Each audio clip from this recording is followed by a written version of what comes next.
And it is estimated that 3 million people merged into Jerusalem for this particular holiday. And so the whole city is now swelled up with up to maybe 3 million people, and they were all talking. And I'll tell you what they were talking about. They were still talking about the events that took place 50 days earlier. You see, they were all there for the Passover. They were all there and they witnessed Jesus being crucified. And now they're back and they are still talking about it. I can just imagine Mordecai is from out of the country and he comes back for the Pentecost celebration. He goes up to Uncle Hezekiah's door to see if he can stay with Uncle Hezekiah and Aunt Esther. He knocks on the door and Uncle Hezekiah opens the door and pulls him in and says, "You won't believe what's been going on. You know how you were here for the Passover?" Mordecai goes, "Yeah, I was there. Wow, that was some Passover. Never like anything we've ever celebrated before." He says, "Well, you won't believe it. Remember Jesus who was crucified? And how, man, that was so unjust and he got the ram job on that one. Well, you left Sunday morning to head back to your home in your other country. Well, by Sunday afternoon, the rumors started going around that Jesus who was crucified rose from the grave." Can you imagine that? Matter of fact, our neighbors next door, Zachariah and Ruth, they even say that they saw him with their own eyes. I don't know what's going on, but wow, what an incredible event. And then there's those 12 apostles. Well, you know, we hear that they're even here in town this week. And we hear that they're here. You know, those apostles, they're just goody two-shoes. You know, they just think that they're something. What do they know? You know, who do they think they are? Well, the commotion continued. And when the people began to hear the wind of the Holy Spirit, it drew them downtown. It says when they heard in verses 6 through 13, when they heard this sound, the crowd came together in bewilderment, because each one heard them speaking in his own language. Utterly amazed, they asked, "Are not all these men who are speaking Galileans? Then how is it that each of us hears them in his own native language? Parthians, Medes, Elamites, residents, Mesopotamia, Judea, Cappadocia, Pontus, Asia, Persia, Pamphylia, Egypt, parts of Libya, Cyrene, visitors of Rome." I thought I could do it in one breath. I can't. Both Jews and converts of Judaism, Cretans and Arabs. "We hear them," they said. "We hear them declaring the wonders of God in our own tongues." Amazed and perplexed, they asked one another, "What does this mean?" Some, however, made fun of them and said, you know, they've had too much wine. Now let me talk about this passage for a second. Luke, as he was going through this particular story, as he's going through this event, he totally exhausts his vocabulary trying to describe the event. He uses words like bewilderment, amazed, perplexed.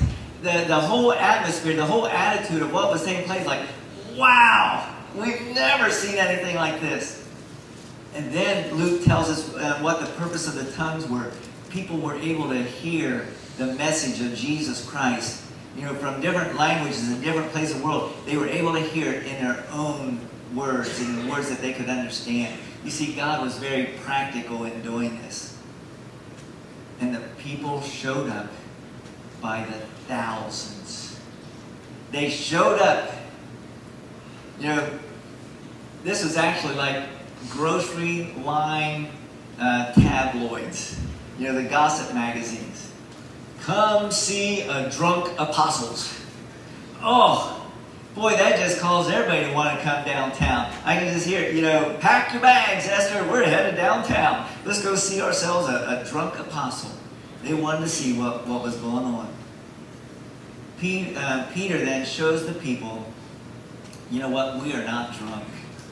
In Acts 2:14 and 15, you know, he said, then it says, "Then Peter stood up with the 11, raised his voice and addressed the crowd, 'Fellow Jews and all you who live in Jerusalem, let me explain this to you. Listen carefully what I say. These men are not drunk, as you suppose. It's only 9 in the morning. He said, you know, we're not drunk. It's 9 o'clock in the morning and people don't get drunk. At least in those days, they didn't get drunk at that time. Now Peter then, now that he had their attention, he said, now let's talk. Peter then quotes from Joel chapter 2, verses 28 through 32. You ever have one of those goosebump moments where something happens, you're like, whoa. That's what happened right here. He quotes from Joel chapter 2, showing that they are now witnessing the fulfillment of a prophecy that's found in the Bible. He quotes Joel chapter 2, verse 28 through 32, and it's found in verse 16 through 18. It says, "No, this is what was spoken by the prophet Joel. In the last days, God says, I will pour out my spirit on all people. Your sons and daughters will prophesy. Your young men will see visions. Your old men will dream dreams. Even on my servants, both men and women, I will pour out my spirit in those days, and they will prophesy." Peter said, now that I got your attention, let's talk about what's been going on. Let's talk about what the buzz has been. Now that you realize that you just witnessed the fulfillment of a prophecy, the Spirit has come. I know what you guys have been talking about for the last 50 days. You've been talking about Jesus. He says in verses 22 and 23, he says, "Men of Israel, listen to this. Jesus of Nazareth was a man accredited by God to you by miracles, wonders, and signs which God did among you through him, as you yourselves know. This man was handed over to you by God's set purpose and foreknowledge, and you, with the help of wicked men, put him to death by nailing him to the cross." He said, let's talk about Jesus. Let's talk about Jesus. You know that he was a good man. You know it. You know that he was a man from God. You saw the miracles that he did. You know, among those thousands of people that were there, I imagine some of them were present when Jesus fed the 5,000. Or when Jesus later on fed the 4,000. I imagine some of them were there. Most of them probably had seen some example or heard a testimony of someone who was an eyewitness of it. A first generation eyewitness. They all were very familiar with it. He said, you know what? God sent this man Jesus. You know that he did not deserve to die. You know it. When you were there, you knew he did not deserve to be crucified. But he died. And then you heard the rumors that he rose from the grave.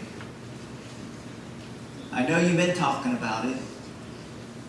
It's been on the cover of every tabloid for the last 7 weeks. And you're wondering, did it really happen? Did he really come back to life? Did someone actually resurrect from the dead? Did it really happen?